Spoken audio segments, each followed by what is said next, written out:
வணக்கம். நீங்கள் பார்த்துக் கொண்டிருப்பது எஸ்டிஎஸ் தமிழ் தொலைக்காட்சி. எஸ்டிஎஸ் தமிழ் தொலைக்காட்சியில் வார வாரம் இடம்பெற்றுக் கொண்டிருக்கின்ற மருத்துவ நாம நிகழ்வோடு இணைந்திருக்கிறோம். மருத்துவ நாம நிகழ்வுக்கான ஆதரவு ஈழத்து பெண்மணியால் ஜெர்மனியில் வதனி சர்வநாதன் அவர்களால் உருவாக்கப்பட்ட முதியோர் பராமரிக்கும் இல்லம் மருத்துவ நாம நிகழ்வோடு எங்களோட வளமை உலக இணைந்திருக்கின்ற ஐயா ஸ்ரீ கதிரவனான் அவர்கள் உளவியல் நிபுணர் டென்மார்க்கிலிருந்து ஓய்வு பெற்ற நிலையில் எங்களோட இணைந்திருக்கிற. வணக்கம் ஐயா. வணக்கம். உங்களுக்கு எங்களுக்கு எல்லோருக்கும் வணக்கம். இரண்டு முறை இணைந்திருக்கின்றோம்.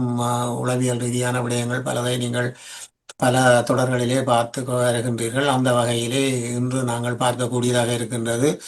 இந்த பல நாடுகளிலும் இந்த புகைத்தலால் ஏற்படுகின்ற பல சிக்கல்கள், அதனால் மனோரத்துவ ரீதியிலும் ஏற்படுகின்ற விடயங்கள் மட்டுமல்ல, இதனால் வாழ்க்கை குறுகிய காலத்துக்குள் அவர்கள் வாழ முடியாமலுக்கு அவருடைய வாழ்வு இடைக்காலத்தில் இறக்கின்ற ஒரு சூழ்நிலை கூட அமைந்திருக்கின்றது. இந்த நிலைப்பாடு என்பது காலகாலமாக வருகின்ற ஒரு உந்துதல் என்று கூட சொல்லலாம். இப்பொழுது நாங்கள் பார்க்க போனால் பலர் புகைத்து கொண்டிருப்பதை பார்த்து அதுக்கடுத்த சமுதாயத்தினர் தாங்களும் புகைத்தலுக்குள் அடிமை ஆகிக் கொள்ளுகின்றார்கள். இது ஒரு முக்கிய தேவையான பொருள்களாக பார்க்கக்கூடியதாக இல்லை. அந்த வகையிலே இது பற்றிய விடயத்தை நாங்கள் இன்று கூடுதலாக பார்ப்பது மிக சிறப்பாக இருக்கும் என்று நினைக்கின்றேன். புகைத்தல் என்று சொல்றது சாதாரணமாக நாங்கள் மேலோட்டமாக சொல்லும் போது பல கலாச்சாரத்தால ஏற்கப்பட்ட ஒரு பொருளாக இருக்கு.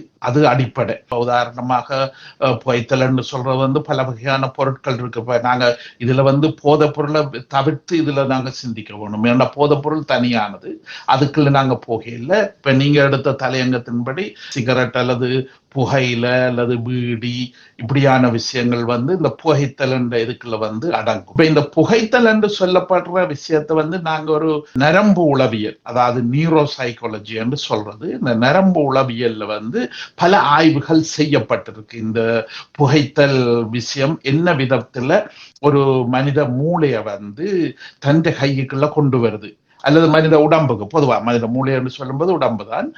அந்த மனித மூளைக்குள்ள உடம்புக்கு இந்த புகைத்தல் ஏன் தேவைப்படுது, என்ன விதத்தால அது உதவி செய்யுது, அல்லது என்ன விதத்தால சாதாரண மக்களை அது கவர்ச்சிய கொண்டு ஆக்களை உள்ளுக்கு இழுக்குது என்றதை பற்றி பல ஆய்வுகள் செய்யப்பட்டிருக்கு. அந்த ஆய்வுகளினுடைய முக்கியமான விடயம் என்னன்னு சொன்னா, இப்ப உதாரணமாக எங்களுடைய உடம்பு அல்லது மூளை இந்த பகுதிக்கு இயற்கையாக ஆக்சிஜன் என்றது, பிராணவாயு என்றது மிக முக்கியமாக தேவை. பிராணவாயு என்று ஆக்சிஜனுக்கு நாங்க தமிழில பேரு வைக்க அது மிகவும் அர்த்தமுடையதான முறையில தான் அந்த பெயர் வைக்கப்பட்டிருக்கு. பிராணன் என்றா உயிர், உயிரை காக்கின்ற காற்று தான் அந்த பிராணவாயு என்று சொல்றது இல்லையோ. அது ஏன்னா அந்த பிராணன், அந்த உயிர் வந்தது காற்று இல்லை என்று சொன்னா கொஞ்ச நேரத்துல அது செயல்பட நிறுத்திவிடும் இல்லையோ. ஆனபடியால தான் இப்ப எங்கட தமிழ்ல பிராணவாயு என்று சொல்லி அதுக்கு வச்சிருக்கிறார்கள். ஆனா இந்த பிராணவாயு என்று சொல்றது உடம்பின் மூளையின் எல்லா விதமான செயற்பாடு இயக்கத்துக்கும் மிக அடிப்படையான பொருள். ஏன்னா இப்ப எங்கட இந்திய தத்துவங்கள் அல்ல இந்திய பெரிய எங்கட மூதாதையர்கள் சொன்ன விஷயத்துல இந்த பிராணவாயுவுக்கு தனியான ஒரு முக்கியத்துவம் கொடுத்து அதுக்கு பேர் பிராணாயாமம் என்று சொல்லி ஒரு யோக பயிற்சி கூட வைத்திருக்கின்றார்கள் இல்லையோ. அந்த யோக பயிற்சியில எப்படி நாங்க கூடுதலான அல்ல தாராளமான ஆக்சிஜனை சுவாச பையின் ஊடாக எங்கட நுரையீரல் ஊடாக எடுத்து இரத்தத்திலே அதை கலக்க பண்ணி அந்த இரத்தம் உடம்பு முழுக்க இந்த பிராணவாயுவை கொண்டே கொடுக்கறதுக்கு எப்படி உதவி செய்வது என்றதான் அவர்களுடைய மெயினான சிந்தனையாக இருந்தது. ஏனென்றால் அவர்கள் அந்த பிராணவாயு எவ்வளவு நிறைய ஒரு உடம்புக்கு மூளைக்கு எல்லாத்துக்கும் கிடைக்குதோ அவ்வளவுக்கு அந்த மனித உடல் திடகாத்திரமாக இருக்கும், நோயற்று இருக்கும், அல்ல நோய் குறைந்து போய் இருக்கும். அவர்கள் நல்ல ஆரோக்கியமான மனிதர்களாக இருப்பார்கள் என்று சொல்றது இது பழைய மூதாதையர்கள இருந்து இன்றைக்கு வரைக்கும் அது இருக்கு. அந்த சிந்தனை இல்லாம போகல, அது இருக்கு. ஆனா இந்த புகைத்தல் என்று சொல்லப்படுகின்ற விஷயத்துக்கு நாங்க வந்தோம் என்று சொன்னா, இந்த புகைத்தல் என்று சொல்றது நேர் எதிர்மாறான ஒரு காற்றை நாங்க சுவாச பைக்கு அனுப்புறோம் இல்லையோ. ஏன்னா புகை என்று சொல்றது காவல், கரியமில வாயு என்று சொல்றோம் தமிழ்ல இல்லையோ, அந்த கரியமில வாயு என்று சொல்லப்பட்ட அந்த கார்பன் ஈராக்சைடு, அந்த கார்பனைத்தான் நான் புகையண்டாலே கார்பன் இல்லையோ, அந்த புகையண்டு சொல்லப்பட்ட கார்பனைத்தான் நாங்க எங்களோட நுரையீரலுக்கு அனுப்புகிறோம். அப்ப அந்த நுரையீரல் அதுக்கு ஆக்சிஜன் கார்பன் ஈராக்சைடு பெருசாக வித்தியாசம் விளங்காத தன்னிட்ட வர்ற பொருள்களை எடுத்து அதை ரத்தத்துக்கு கொடுத்து கொண்டே இருக்கும். என்ற ரத்தத்துல உள்ள சுவாச பையில உள்ள சிறு அறைகள், எத்தனையோ லட்சக்கணக்கான கோடிக்கணக்காக இருக்கிற அறைகள், நாங்க சுவாசிக்கிற காற்றில இருந்து போற அந்த மூலப்பொருள், அது கார்பனா இருக்கலாம், ஆக்சிஜனா இருக்கலாம், இதுகளை எடுத்து அங்க வர்ற சுத்தப்படுத்த வர்ற ரத்தத்துக்கு இதை கொடுத்து அதை ஒரு திடகாத்திரமான ரத்தமாக ஆக்சிஜனை கொடுத்து அனுப்புறது. ஆனா இங்க இந்த கார்பன் ஈராக்சைடை அந்த சுவாச பையுக்கு நாங்கள் புகைத்தல் ஊடாக கொடுக்கும் போது அந்த கார்பன் ஈராக்சைடு அந்த ரத்தத்துல சேர்ந்து போகிறது இல்லையா, ஆக்சிஜனுக்கு பதிலாக இந்த கார்பன் ஈராக்சைடு போகிறது இல்லையா. இந்த கார்பன் ஈராக்சைடினுடைய ஒரு முக்கியமான ஒரு வேலை என்னன்னு சொன்னா, இந்த நரம்புகளை, அதாவது மூளை பகுதியை நாங்கள் எடுத்துக்கொள்வோம். அந்த மூளைக்கு இந்த ரத்தங்கள் முக்கியமாக சுவாசத்துக்கு ஊடாக வருகின்ற ஆக்சிஜனையோ அல்லது கரியமில வாயுவையோ கொண்டு போகுது இல்லையோ. ஆனா இந்த கரியமில வாயு மூளைக்கு போகும்போது மூளைக்கு ஒரு வகையான ஒரு மயக்க உணர்வை கொடுக்குது இல்லையா. அதாவது அந்த மூளை ஓரளவுக்கு இதுல ஆபரேஷன் செய்யும் போது மயக்க மருந்து பாவிக்கிறோம், அனஸ்தீசியான்னு சொல்லப்படுற மயக்க மருந்துகள் பாவிக்கிறோம் இல்லையா. அதே மாதிரியான ஒரு சிறு அளவு வேலையை இந்த கார்பன் ஈராக்சைடு அந்த மூளைக்கு கொடுக்கின்றது. உதாரணமாக இப்ப நாங்க சாதாரணமாக எங்களோட நண்பர்களையோ அல்லது பழைய காலத்துல இந்த புகைத்தல் செய்தவர்களையோ நாங்க விசாரித்து பார்த்தோம் என்று சொன்னா அவர்கள் சொல்லுவார்கள் என்னன்னு சொன்னா, எனக்கு அது ஒரு கணக்கு டென்ஷன்ல இருந்தேன்னு சொன்னா கன பிரச்சனைய கன யோசனைகள் அல்லது தாறுமாறான கேள்விகளை யாராவது கேட்டுனே என்று சொன்னா, அல்லது பள்ளிக்கூடத்துல பெரிய பெரிய பயங்கரமான கணக்குகள் வேலைகள், இப்ப கட்டுரைகள் எழுதுறது, இப்படியான பெரிய பெரிய வேலைகள் கிடைச்சதுன்னு சொன்னா என்னால அதை இந்த புகைத்தல் இல்லாம அதை செய்ய முடியாது. ஏன்னா புகைத்தல் எனக்கு ஒரு பெரிய ஒரு நண்பனாக, ஒரு ஆதாரமாக, ஒரு உதவியாக இருக்கிறது. அவர்கள் பேச்சு வழக்குல சொல்ற விஷயம் தான் அது. ஆனா நாங்கள் வைத்திய வழக்கத்துல இப்ப உதாரண நரம்புளவியல் என்று சொல்லப்பட்ட இந்த வைத்திய இதுகளை பார்க்கும்போது இந்த ரத்தத்துல போகிற இந்த கார்பன் ஈராக்சைடு மூளையினுடைய நடுப்பகுதி மூளையில அங்க ஒரு மயக்கத்தன்மையை இது கொடுக்கின்றது. அப்ப அது மயக்கத்தன்மை கொடுக்கும் போது அங்க என்ன நடக்குதுன்னு சொன்னா, உதாரணமாக இயற்கையாக சாதாரணமான மூளையை பொறுத்தவரையில அது ஒரு செகண்ட் கூட சும்மா இருக்காது. அது மாறி மாறி ஏதோ ஒரு விஷயத்தை சிந்திச்சு கொண்டே இருக்கும் இல்லையா. ஒரு இடத்துல தன்னந்தனியாக ஒரு யோசனை இல்லாம அல்லது ஒரு சிந்தனை இல்லாம இருக்கே இல்லாதன்னா, ஒவ்வொரு செகண்டும் இப்ப உதாரணமாக மாறி மாறி பல வகையான கருத்துக்கள் மாறி மாறி ஒன்றன் பின்ன ஒன்றாக கொண்டிருப்பதை நாங்கள் சாதாரணமா எல்லாருமே அதை அவதானிக்கலாம் இல்லையா. ஆனா இந்த மாதிரியான அந்த மனதில் ஆயிரக்கணக்கான இல்ல நூற்றுக்கணக்கான சிந்தனைகள் வந்தால் இப்ப எடுத்த ஒரு வேலையை கிரகிச்சு அதை விளங்கி அதுக்கு மறுமொழி சொல்றது கஷ்டம். பல சிந்தனைகள் உள்ள ஏரியாக்கள் பகுதியில் மயக்க நிலைக்கு வரும்போது இவர் தான் எடுத்த முக்கியமான விஷயத்துல கவனத்தை செலுத்தி, கான்சென்ட்ரேஷன், கவன ஈர்ப்பு, அந்த கவனத்தை செலுத்தி தஞ்ச வேலையை அவர் தெளிவாக கட்டித்தனமாக செய்து முடிக்கக்கூடிய நிலை அவருக்கு கிடைக்கின்றது இல்லையா. இப்ப இதனாலேதான் அதிகமா பாடசாலை மாணவர்கள் அல்லது இந்த கல்வியல் அல்லது ஆய்வுகள் இதுகள்ல செய்கின்ற பல மனிதர்கள், அது பெரியவர்களாக இருக்கலாம் சிறியவர்களாக இருக்கலாம், பல பேர் இந்த புகைத்தல் என்று சொல்லப்பட்ட விஷயத்தை கவனத்தை கொண்டு வர்றதுக்குரிய ஒரு பொருளாக பாவிக்கிறார்கள் இல்லையா. அந்த பொருளாக இந்த பாவிக்கிறது கட்டுமட்டாக ஒரு எல்லையோட இருந்த, உதாரணமாக விஞ்ஞானத்திலேயே ஒரு ஆள் கிட்டத்தட்ட 6 to 8 சிகரெட் அல்ல 10 சிகரெட் மேக்சிமம் ஒரு நாளைக்கு அவர் பாவிச்சு கொண்டிருந்தால் கிட்டத்தட்ட அவர்த்த தேவைக்கு கணக்கா இருக்கு. அல்ல உடம்பு அதை தாக்கு பிடிக்கும், அல்ல உடம்பு அதை தானாகவே அதை ஏற்றுக்கொள்ளும் என்று சொல்லுவார். அதுக்கு மேல போகும்போது இப்ப 6 அல்லது 8 என்றதுக்கு மேல போகும்போது அது அது பேர்ந்து அது நுரையீரலுக்கு எங்களுடைய நுரையீரலுக்கு ஒரு பாரமான பொருளாக ஏன்னா கார்பனீர் ஆக்சைடு என்று சொல்லப்படுற இந்த நுரையீரல போய் தங்கி நிற்கும் போது அது ஒரு தார் என்று சொல்லி இப்ப ரோட்டுக்கு போடுற தார் இருக்கு இல்லையோ, அந்த தார் மாதிரியான ஒரு பொருளாக அந்த கார்பனீர் ஆக்சைடு அங்க போய் சேர்ந்து அந்த நுரையீரல்ல உருவாகும். நாங்கள் உளவியல் ரீதியாக பாதிப்புக்குரிய விடயம் என்று பார்த்து கொண்டாலும் கூட மருத்துவர்கள் பொதுவாக ஆலோசனைகளை வழங்குவார்கள். நீங்கள் புகைத்தலை கூடுதலாக தடை செய்தால் நல்லம், மதுபானத்தை தடை செய்யுங்கள் என்றெல்லாம் கூறுவார்கள். ஆனால் அதே மருத்துவர்கள் அடுத்த மனத்தியாலம் அவர்களே சென்று புகைத்துக் கொள்வார்கள். ஏனென்று சொன்னால் அவர்களுக்கு நீங்கள் கூறியது போல இந்த மீண்டும் இந்த அவர்களுக்கு தங்களை உயர்படுத்துவதற்கு இந்த புகைத்தல் தங்களை ஊக்குவிக்கின்றது என்று கருதப்படுகின்றார்கள். அப்பொழுது ஆலோசனை மட்டும் வழங்குகின்றார்கள், ஆனால் அவர்களே அதனை புகைக்கின்றார்கள் என்பது உண்மையிலே நாங்கள் கண்மூடாக பார்க்கக்கூடியதாக கூட இருக்கின்றது. பல விடயங்களிலே பல மருத்துவர்களை அணுகின்ற பொழுது நான் ஒரு முறை ஒரு சிகரெட் பற்றி போட்டு வாரன்னு சொல்லுவேன், நம்ம ஒரு புகைத்தலுக்கு வருகின்றேன் என்று சொல்லி அது போன்று நிக்கோடின் என்று சொல்வார்கள் நினைக்கின்றேன். அதை பற்றிய விளக்கத்தோடு நாங்கள் தொடரும். சிகரெட் புகையில இருந்து வர்ற இதுல நீங்க சொல்ற அந்த நிக்கோட்டின் என்று சொல்லப்படுகின்ற பொருள் மிகவும் நச்சுத்தன்மையானது.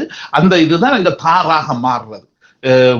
கார்பனீர் ஆக்சைடு மாத்திரமல்ல, இந்த புகையில இந்த சிகரெட் இப்படியான பொருள்கள்ல இருந்து போற அந்த நிக்கோட்டின் அங்க படிந்து சுவாச பையிலையும் அது படிக்கின்றது, பேர்ந்து அதற்கு பின்னர் இரத்த குழாய்கள்லையும் அது படிக்கின்றது. ஏன்னா அது தார் மாதிரியான ஒரு பண்பு இருக்கின்றபடியால அந்த படிவுகள் அங்க பல இடங்கள்ல ஏற்படுகிறத பார்க்கின்றோம் இல்லையா. அப்ப அந்த படிவுகள் காலப்போக்கில் இப்ப கூடுதலாக அந்த புகைத்தல் என்ற விஷயத்தை கூடுதலாக செய்து அதுல கிட்டத்தட்ட அது இல்லாம இருக்க இயலாது. இப்ப சில பேரை பொறுத்தவரை சராசரியாக 20 உள்ள சிகரெட்ல ஒரு பேக்கெட் அல்ல 2 பேக்கெட் வரை சராசரியாக இருக்கின்றது இல்லையோ. பல பேரை பொறுத்தவரை நான் ஒரு 20 சிகரெட் உள்ள பேக்கெட்டை எனக்கு ஒரு நாளைக்கு தேவைப்படுது, சில பேர் 10 அப்படி ஒரு பல அளவில் அது தேவைப்படுது இல்லையா. மற்றது சிகரெட்ல இப்ப இந்த இன்னும் ஒரு விஞ்ஞான விளக்கத்தையும் இதுல நாங்க விளங்கி கொண்டு போறது நல்லா இருக்கும் என்று எதிர்பார்க்கின்றேன். உதாரணமா புகையிலே என்றதை விடுங்க, அது தனியான ஒரு பொருள். ஆனா சிகரெட் என்று சொல்லப்படுகின்ற இங்க மேலத்தை சில பெரிய உற்பத்தி சாலைகள்ல செய்யப்படுகின்ற சிகரெட்டுகள் பல வகையான ரசாயன திரவங்கள் கலந்துதான் அது செய்யப்படுது.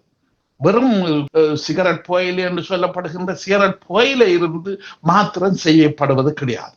இப்ப அதிலேயே கன வகையான ரசாயன பொருள்களை சேர்த்துத்தான் அந்த ஏன்னா அதன் வாசம் அழகா இருக்கணும், ஆக்கள் அதுல கவர்ச்சியா வர வேணும், ஒருக்கா பாவிச்சா திருப்பி அதை விடக்கூடாது. அப்ப அதை கிட்டத்தட்ட அந்த வாயின் உடம்புக்கு தேவையான இதுகளை அது கவர்ச்சி கொள்ளக்கூடியதாக இருக்கணும் இல்லையோ. இப்ப இதனால கன ரசாயன பொருட்களை போட்டுத்தான் சிகரெட் என்று சொல்லப்படுகின்ற விடயங்கள் சமூகத்துக்குள்ள அனுப்பப்படுது. அப்ப அந்த விஷயங்கள் வெறும் இப்ப உதாரணமாக எங்கட ஊர்ல நாங்க பல பேருக்கு தெரியும், புகையில பாவிக்கிறவர்கள் இல்லையோ, புகையில தாங்களாயே கையால சுத்தி குடிப்பார்கள், அல்லது அது சுருட்டாகவும் அங்க செய்து சுருட்டாகவும் அங்க விற்கப்படுகின்றது இல்லையோ. அப்ப அந்த இடத்துல உதாரணமாக ஊர்ல உள்ள பழைய பெரியவர்கள் சொல்ற கதைகளை பொறுத்தவரையில என்று சொல்லப்படுகின்ற அந்த விஷயம் தங்களுக்கு பெரிய தீங்கு தங்களுக்கு தரையில்லை. உதாரணமாக அது கிட்டத்தட்ட 90-95 வயது வரையும் இருந்திருக்கின்றார்கள் இந்த சுருட்டு குடிச்சு கொண்டு இல்லையோ.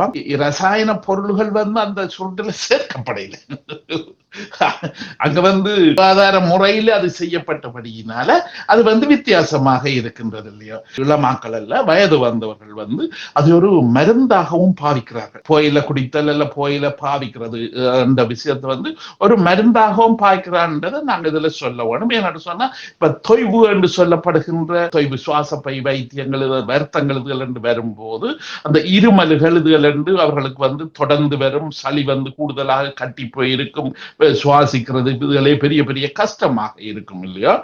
அந்த நேரத்தில் அவர்கள் தங்களுக்கு இந்த புகைத்தல் இது ஒரு சிறு பகுதி நாங்க செய்யும் போது தங்களுக்கு அதுல விடுதலையாக இருக்குன்னு சொல்லியும் அது விஞ்ஞான ரீதியாக நிரூபிக்கப்படவில்லை. விஞ்ஞான ரீதியாக அது சரியான விளக்கம் அல்லது சரியான விஷயம் என்று அது நிரூபிக்கப்படல. அது அங்க உள்ள அந்த ஒரு பரம்பரையாக அந்த சிந்தனை அங்க இருக்கு. அது பரம்பரையாக அந்த சிந்தனை இருந்து பெண்கள் கூட கிட்டத்தட்ட 55-60 வயது வந்த பிறகு பெண்கள் கூட அந்த புகையிலைகளை பாவிக்கின்ற பழக்கங்கள் அங்க கூடுதலாக இருக்கிறத நாங்கள் பரவலாக பார்க்கலாம். எல்லாரும் இல்லை, ஒரு சில ஆக்கள் இந்த வருத்தங்கள் உள்ள ஆக்கள் அதை பாவிக்கிறத அங்க நாங்க பார்க்கலாம். சிகரெட் என்று சொல்லப்படுகின்ற இந்த விஷயத்துக்கு நாங்க திரும்பவும் வந்தோம் என்று சொன்னா, சிகரெட் உற்பத்தி தொழிற்சாலையில இருந்து வர்ற சிகரெட்டுகள் எல்லாம் சாதாரணமான சிகரெட்டுகள் அல்ல. அது பல ரசாயன பொருட்கள் எல்லாம் இணைக்கப்பட்டு அந்த இணைச்சு வர்ற பொருள்கள் தான் நாங்கள் கடையில வாங்குற சிகரெட் பேக்கெட்டுகள் என்று சொல்லப்படுகின்றது. அப்ப அந்த பேக்கெட்டுகள் வலு கேள்விக்குறியாக பார்க்க வேண்டிய விஷயம். ஏன்னா அதுல நிக்கோட்டினோட சம்பந்தப்பட்டு வேறையும் பல ரசாயன பொருள்கள் இருக்கிறபடியால அது பல தீமைகளை சுவாச பையுக்கு மாத்திரமில்ல, இரத்த குழாய்கள், மூளைகள் எல்லா இடத்துலையும் போய் அது செய்கிறதாக இந்த விஞ்ஞான ரீதியாக அதை சொல்லி இருக்கிறார். அது புற்றுநோய் என்று சொல்லப்படுகின்ற விடயம் இன்றைக்கு மேல தேச நாடுகள்ல பெரியொரு பிரச்சனையான இல்ல பெரியொரு மர்மமான ஒரு நோயாக இருக்கின்றது இல்லையோ. அதுக்காக எத்தனையோ பில்லியன் கணக்குல வைத்தியசாலையில செலவுகளும் நடக்கின்றது. அதுகளை எப்படி தடுத்து நிறுத்தலாம், அதை எப்படி நாங்க குறைக்கலாம், சமூகத்தை எப்படி பலமாக இந்த புற்றுநோய் குறைந்த சமூகமாக எப்படி கொண்டு வரலாம் என்றதுல பல ஆய்வுகள் இன்றைக்கு உலகம் பூராக செய்யப்படுகின்றது. அந்த ஆய்வுகளில நிபுணர்கள் கூறுவது என்னன்னு சொன்னா, இந்த புகையில பழக்கத்தை, அதாவது சிகரெட் பழக்கத்தை நாங்க எவ்வளவுக்கு சமூகத்துல அது இளம் சந்ததிகள், இளம் ஆக்கள் இவர்கள் அதுக்குள்ள போய் இறங்காம அவர்களை தவிர்க்க பண்ணி வளர்த்தெடுத்தோம் என்று சொன்னா, நாங்கள் புற்றுநோய் குறைந்த ஒரு சமூகம். அதுக்காக இல்லாம பண்றவர்கள் ஒரு தரம் சொல்லல. தனியா புகையிலையோ சிகரெட் மாத்திரம்தான் இதுக்கு முக்கிய காரணம் என்று இல்லையா. இன்றைக்கு நாங்க பாவிக்கிற, அதாவது சூப்பர் மார்க்கெட்டுகள்ல வாங்குற உணவு பொருள் கூட இந்த கேன்சருக்கு முக்கிய காரணம் என்று சொல்லி இன்றைக்கு இப்ப இன்னும் பல ஆய்வுகள் இப்ப தொடர்ந்த காலத்துல இப்ப நிகழ்காலத்துல வந்து கொண்டிருக்கின்றது இல்லையோ. இப்ப உதாரணமாக கடந்த வாரம் லண்டன் அந்த பிட்சாக்கள், அதாவது இந்த விஞ்ஞான ரீதியாக செய்யப்படுகின்ற உணவுகளையே அட்வர்டைஸ்மெண்ட் பப்ளிக்கான இடத்துல போடக்கூடாது என்று சொல்லியே லண்டன் அரசாங்கம் இன்றைக்கு சட்டமே கொண்டு வந்திருக்கு. ஏண்டா இன்றைக்கு இங்க நிரூபிக்கப்பட்ட ஒரு உண்மையில இந்த கடைகள்ல போய் வேண்டி சாப்பிடுகின்ற பிட்சாவா இருக்கலாம், பல சாப்பாடுகள் அதுல சேர்க்கப்படுகின்ற ரசாயன பொருள்கள். ஏன்னா அந்த பொருள்கள் கண்ண நாளைக்கு நிக்கணும், பாக்கி ருசியா இருக்கணும், ஆக்களை கவர வேணும், இதுகளுக்காக பல செய்முறை ரசாயன பொருட்கள் போட்டுத்தான் சிகரெட்டுக்கு செய்கிற மாதிரி இதுக்கும் செய்முறை பொருள்கள் போட்டுத்தான் செய்கிறார்கள் இல்லையோ. அதனால இந்த தற்கால நாட்கள்ல அந்த பொருட்கள் கூட இந்த புற்றுநோய்க்கு முக்கிய காரணம் என்று சொல்லி இன்றைக்கு பல விஞ்ஞான முறையில் செய்த ஆய்வுகள் சொல்லுகின்றது. அப்ப இப்ப ஒரு சில அரசாங்கம், இப்ப உதாரணமா குறிப்பிட்டு இப்ப லண்டனை தான் இப்ப நாங்க இதுல சொல்ல, அவர்கள் தான் இதுக்கு முக்கிய நடவடிக்கை இப்ப எடுத்திருக்கிறார்கள். இனி அந்த நடவடிக்கை பல இடத்துக்கு பரவலாக வரக்கூடிய சாத்தியக்கூறுகள் இருக்கின்றது. அப்ப இதனால இப்ப நாங்கள் எடுத்துக்கொண்ட இந்த சிகரெட் சொல்லப்பட்ட புகைப்பழக்கம் உதாரணமாக ஒரு மனிதர்கள் தங்களுக்கு உதவியாக இருக்கு, தாங்கள் விஷயத்தை செய்யலாம், என்ன பிரச்சனை வந்தாலும் அந்த பிரச்சனைகளால மனதை நோகடிக்காம அல்லது தன் நேரத்தை விரயம் பண்ணாம இருக்கிறதுக்கு இந்த இதுகள் உதவி செய்யும் என்று சொல்லி ஆரம்ப காலத்துல இது சொல்லிக் கொண்டு வந்தவர்கள். சனத்தொகை நிறைந்த நாடுகள் என்று பல நாடுகள் இருக்கின்றது. ஜெர்மனி, அமெரிக்கா, லண்டன் என்று சொல்லி, இந்தியா, சீனா என்று சொல்லி சனத்தொகை நிறைந்த நாடுகள் இருக்கின்றது. அங்கே கணக்கெடுப்புகளப்படி இருக்கின்றது தெரியலை. ஆனாலும் இலங்கையை பொறுத்தவரையில் வருடாந்தம் ஆயிரக்கணக்கானோர் புகைத்தல் காரணத்தினால் உயிரிழப்பது என்பது ஒரு அறிக்கையாக சுகாதார அமைச்சினால் வெளியிடப்பட்டிருக்கின்றது. இப்பொழுது நாங்கள் பார்க்க போனால் இந்த புகைத்தலுக்கு அடிமையாகின்ற இளையோர்கள் கூட இதற்கான நிலைப்பாடில் அவர்கள் இந்த இழப்புக்களை அறிந்த பின்னும் அவர்கள் தொடர்ந்தும் இதை பாவிக்கின்றார்கள். இந்த மனோநிலைப்பாடுகள் எப்படி இருக்கும்? நீங்க சொல்ற குறிப்பான அந்த அபாயம் இருக்குன்னு எல்லாருக்குமே தெரிஞ்சிருக்கு. அந்த அபாயங்கள் இதுக்கு தெரிஞ்சு, இப்ப உதாரணமா தற்போதைய நாட்கள்ல சிகரெட் பேக்கெட்டிலேயே கேன்சர் வரும், இந்த இது நம்ம இப்படி பழுதாகும் என்று சொல்லி ஒருமான படங்கள் எல்லாம் சிகரெட் பேக்கெட்லயே போட்டுதான் இன்னைக்கு விற்கிறார்கள் இல்லையோ. இப்படி எவ்வளவு தங்களால எச்சரிக்கை பண்ண முடியுமோ அவ்வளவுக்கு எச்சரிக்கை பண்ற. ஆனா அப்படி இருந்தும் மக்களை பொறுத்தவரையில அவர்கள் இதுக்கு அடிமையாக போகிறார்கள். சிகரெட் என்ற பாவனைக்கு அடிமையாக போகிறார். அது அடிமையாக போறதுக்கு அடிப்படை பல காரணங்கள்ல உதாரணமாக ஒரு மனதில் உள்ள சஞ்சலமான நிலை, பல சிந்தனைகள், பல கவலைகள், பல வேதனைகள், இதுகள் எல்லாம் இருக்கிறது முக்கிய காரணங்கள்ல ஒன்றாக இருக்கு. இப்ப உதாரணமாக இலங்கை மாத்திரமல்ல, இப்ப இந்தியாவில கூட இந்த புகைத்தல் இந்த விஷயத்தால சாகிற மக்களின் தொகை மிக அதிகம். நாங்க இலங்கையை கவனிச்சோம் என்று சொன்னா, இப்ப எங்கட பக்கத்துல நாளாந்த வேலைகள் இதுகள் செய்து வாழ வேண்டிய மக்கள் என்றது ஒரு பகுதி இருக்கிறார்கள். இரண்டாவது அங்க வேலை செய்யற மக்களுக்கு கூட நிரந்தரமான சம்பளம், நல்ல சம்பளம், நல்ல வேலை என்று சொல்லி அவைக்கு நிரந்தரமாக கிடைக்கிறதே பெரிய கஷ்டமாக இருக்கு இல்லையோ. இப்ப உதாரணமாக நாங்க செய்திகள்ல, தொலைக்காட்சி செய்திகள்ல பார்க்கும்போது பல படித்து வேலை செய்கிறவர்கள் தங்களை நிரந்தரமான வேலையை தாருங்கன்னு சொல்லி ரோட்டில இருந்து ஸ்ட்ரைக் பண்றார்கள் இல்லையோ. அவ்வளவுக்கு அங்க ஒருத்தருக்கு நிரந்தரமான வேலையோ நிரந்தரமான வருமானமோ நிரந்தரமான்ட்டு அங்க இல்லாம இருக்கு இல்லையோ. இந்த விதமான நிரந்தரம் இல்லாத தன்மைகள் இவைகள் எல்லாமே இந்த புகைப்பிடித்தல் இந்த பழக்கத்துக்கு மிக உந்து சக்தியாக இருக்கு. ஏன்னா இதை குடிச்சு இதை பாவிக்கும் போதுதான் அவர்களுக்கு கொஞ்சம் மனதில் ஒரு அமைதி, ஒரு நிதானம் பெறுவதாக அவர்கள் கூறுறாங்க. இன்னும் ஒரு விஷயத்தையும் இதுல நாங்க முக்கியமாக சொல்லி வைக்க வேண்டும். என்னன்னு சொல்லி சொன்னா, எங்கட சமூகத்துல இப்ப இலங்கை போன்ற எங்கட சமூகத்துல வெறும் இந்த சிகரெட் அல்லது புகைத்தல் மாத்திரம் அல்ல, பாக்கு வெத்தலை என்று சொல்றது ஒரு முக்கியமான ஒரு சாமான். இந்த பாக்கு வெத்தலை என்று சொல்றது இந்த புகைத்தலுக்கு அண்ணன் தங்கச்சி அல்ல அக்கா தங்கச்சி என்ற மாதிரி ரெண்டும் ஒன்றோடு ஒன்று வலு நெருக்கமான தொடர்புடையது இல்லையோ. பாக்கு வெத்தலை போடுற ஆக்களின் பகுதி மிக அதிகம். அது சமூகத்தால் ஏற்கப்பட்டிருந்தாலும், அது ஒரு போதைப்பொருள் என்றோ இதென்று சொல்றது கிடையாது. அது சமூகத்தால் ஏற்கப்பட்டிருந்தாலும் அந்த பாக்குவத்துல இதுகள் போடுறவர்கள் கூட சில பேர் இந்த சிகரெட் பத்திரம் அதோட சேர்ந்து செய்வார்கள். சில பேர் புகையிலேயே வாயில பாக்குவத்திலையோட சேர்த்து சாப்பிடுகிற பழக்கங்கள் என்றதும் அங்க தாராளமாக இருக்கு. ஆனால் ஆதி காலத்தில் என்பதில் பார்க்க நாங்கள் அறியக்கூடிய அந்த காலத்தில் இருந்த ஒரு விடயமாக கூட இருந்தது, இந்த உணவை தவிர்ப்பதற்காக கொடுத்து இந்த வெத்தலைகளை பாவிப்பது தப்புவதை நாங்கள் அவதானிக்க இருக்கின்றோம். என்னென்று சொன்னால், பெரிய குடும்பமாக இருக்கும். அந்த குடும்பத்தில் பராமரிக்கின்ற பெற்றோர்கள் முழுமையான உணவை பகிர்ந்து கொள்ள முடியாத அந்த சூழ்நிலையில் அந்த பசியை ஆற்றுவதற்கான ஒரு பொருளாகவும் ஆரம்ப காலங்களில் பாவிக்கப்பட்டது. இன்று அது நவநாகரிகத்துக்குரிய விடயமாக வெத்தலை பாக்கோடு சேர்ந்து சிகரெட் அல்லது சுருட்டு பத்துவது என்ற ஒரு நிலைப்பாடு வந்திருக்கின்றது. நாங்கள் அந்த நாளையில் பார்க்கக்கூடிய ஒரு நிலையாகவும் இருந்தது. புகையிலையாக இருக்கலாம், பீடியா இருக்கலாம், சிகரெட்டா இருக்கலாம், வெத்திலையா, இவைகள் எல்லாம் எங்களுடைய அடிப்படை மனித உடம்புக்கு தேவையான அடிப்படை தேவைகளை குறைக்க பண்றதுக்கு பாவிக்கிற பொருள்கள். இப்ப உதாரணமா பசி என்று சொல்றது அடிப்படை தேவை. என்ன, ஒருத்தனுக்கு ஊட்டச்சத்துள்ள சாப்பாடு தாராளமாக கிடைக்கணும். அப்பதான் அவன் முழு மனிதனாகவோ அல்ல முழு தன்னுடைய வேலைகளை இதுகளை செய்யறதுக்குரிய ஒரு பக்குவம் உள்ள தைரியம் உள்ள ஒரு மனுஷனாக இருப்பான் இல்லையோ. ஆனா அந்த தேவைகள் அந்த பல சமூகங்கள்ல அது பத்தாம இருக்கு. அரை வயிற்று சாப்பாடு, அரை சாப்பாடு. ஏன்னா இப்ப சில குடும்பங்கள்ல 4 பிள்ளை 3 பிள்ளை இருந்தா பிள்ளைகளுக்கு வயிறு நிரம்ப சாப்பாடு கொடுத்துதான் பெற்றோர்கள் தங்களோட சாப்பாட்டை சாப்பிடுவார்கள் இல்லையோ. இப்படியான இடங்கள்ல இப்ப நீங்க சொன்ன மாதிரி பாக்கு வெத்திலையோ அல்லது புகையிலையோ இப்படியான பொருள்கள் அவர்கள் இந்த பசிய இனி இல்லை என்று சொல்றதுக்காகவும் அந்த பொருள்களை பாவிக்கக்கூடிய வாய்ப்புகள் இருக்கின்றது.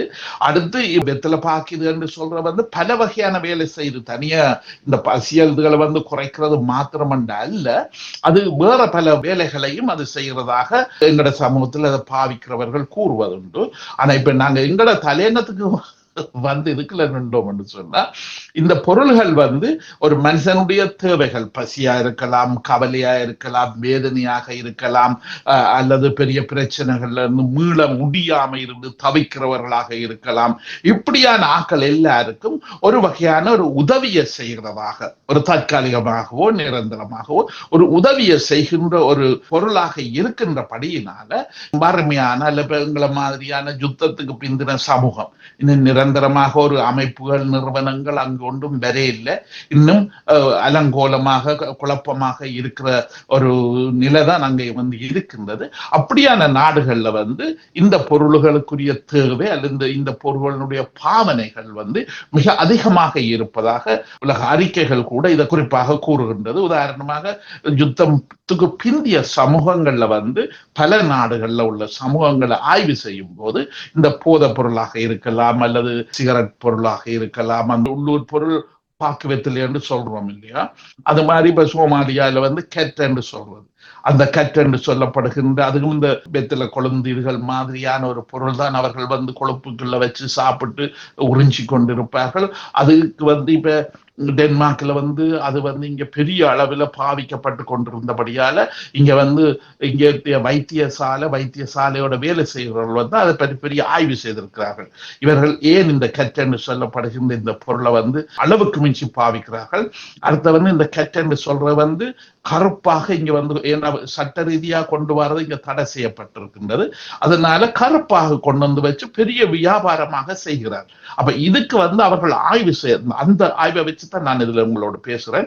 அந்த ஆய்வுகள்ல அவர்கள் சொல்லுகிறார்கள், இந்த கற்ற விஷயத்தை அளவுக்கு மிஞ்சி பாவிச்சார்கள் என்று சொன்னா அவர்களுடைய பாலியல் தேவை கூட குறைகிறது, பசி இதுகள் கூட குறைகிறது, அவர்களுடைய சிந்தனை இதுகள் குறைகிறது. சோமாலியா போன்ற நாடுகள்ல பல பிரச்சனைகள் அங்க இருந்தது இல்லையோ. அப்ப அந்த பிரச்சனைகளுக்கு அந்த சமூகம் கொடுத்த ஒரு மருந்து தான், அந்த கை மருந்து தான் அது.